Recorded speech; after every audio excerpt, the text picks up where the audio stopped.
All right, we're back. Time flies when you're having a good time. All right, let's move on.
Left takes you to the beach. Right takes you back to ancient town Hoi An, the Hoi An area.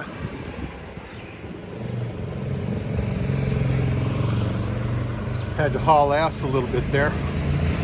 So forgive me, a little out of breath, got to get a drink.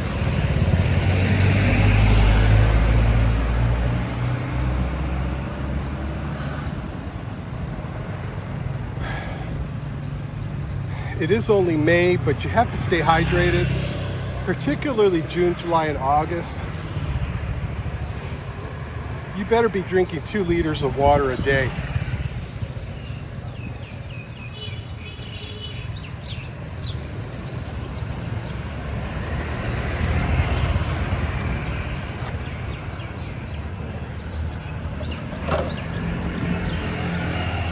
As I was mentioning to some friends back home, the whole setup of the Vietnamese neighborhood, quote unquote,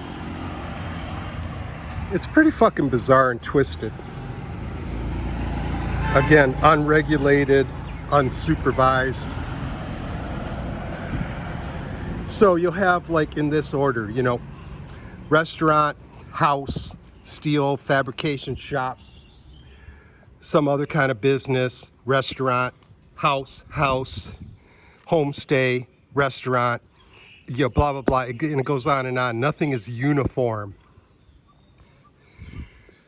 It does make for interesting architecture, but the Vietnamese have no concept of Western structure in terms of residential versus commercial. So it's all mixed in together, which is crazy. That's why it's so difficult to find a quiet place to live in Vietnam. Plus, I've mentioned this over and over again. The Vietnamese believe that living outside of the city, outside in a rural area, but isolated, is insane. It means, it's lonely and it's very sad. They have no concept of privacy based on the communist socialist structure that's existed here for 1,000 years. That's why my wife and I are staying in the rental unit that we are in, because it's a needle in a haystack. It is a needle in a haystack in terms of privacy and some measure of privacy, some measure of tranquility.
Now this is another very odd, crazy thing. How do I say it? Vietnamese people, because of the unemployment situation and the lack of education and things of that nature, if you don't want to work, and all Vietnamese are entrepreneurs at heart, and if you don't want to work for somebody and you want to be your own boss, one of the main things that you do around here, and of course the failure rate is humongous, is open up a coffee shop, open up a cafe. But the problem is, and there's a huge coffee culture here, so depending on location and a bunch of other factors, you can succeed, but you can also very easily fail. There's a cafe right here. There are 5 that I will show you within meters of each other. So there's one. Here's number 2. Number 3 is right there. Number 4 is next to it. And then there's a number 5 down there to the left. So you have 5 cafes, 5 coffee shops within a stone's throw, not even a stone's throw, within an underhand toss of one another. And that's crazy.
There's a grade school on the right-hand side and the high school on the left-hand side.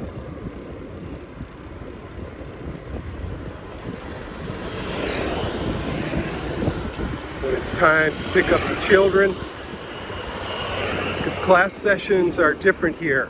I think they have 2 4-hour class sessions for the kids, one in the morning and then one in the afternoon. So the parents will come pick the children up here in the mornings, take them home, feed them, then get them back to school for the afternoon session. And this place will be jam-packed with cars and motorbikes and children and ay.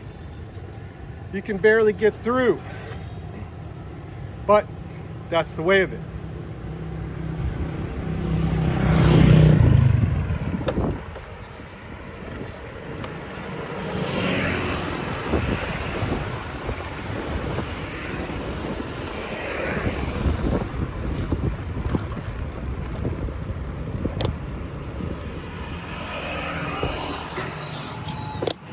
Now, I've been remiss in saying that there are traffic lights in Vietnam.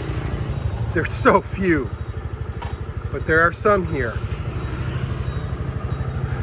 Smart people who have been here a while learn that when you wait for a traffic light, you wait in the shade. You don't go up to the light and sit there in the sun. Stay right here in the shade.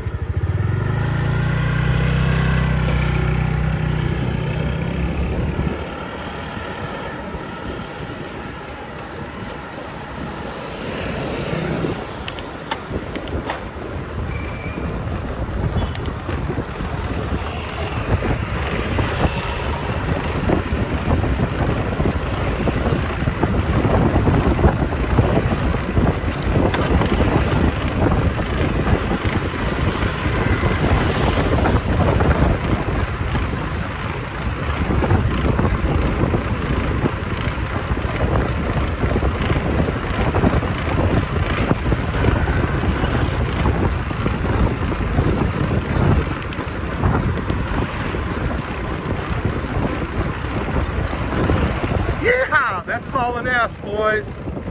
Not bad for 63.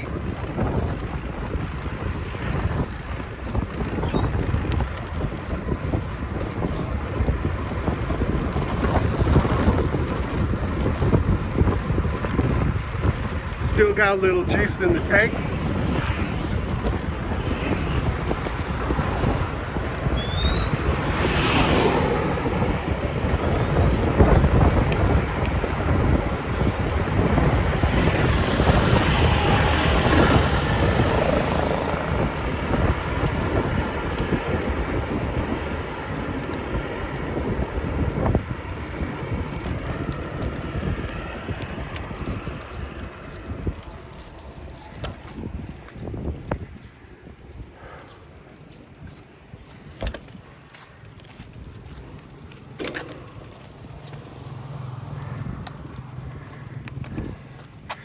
Well, you know where we're at.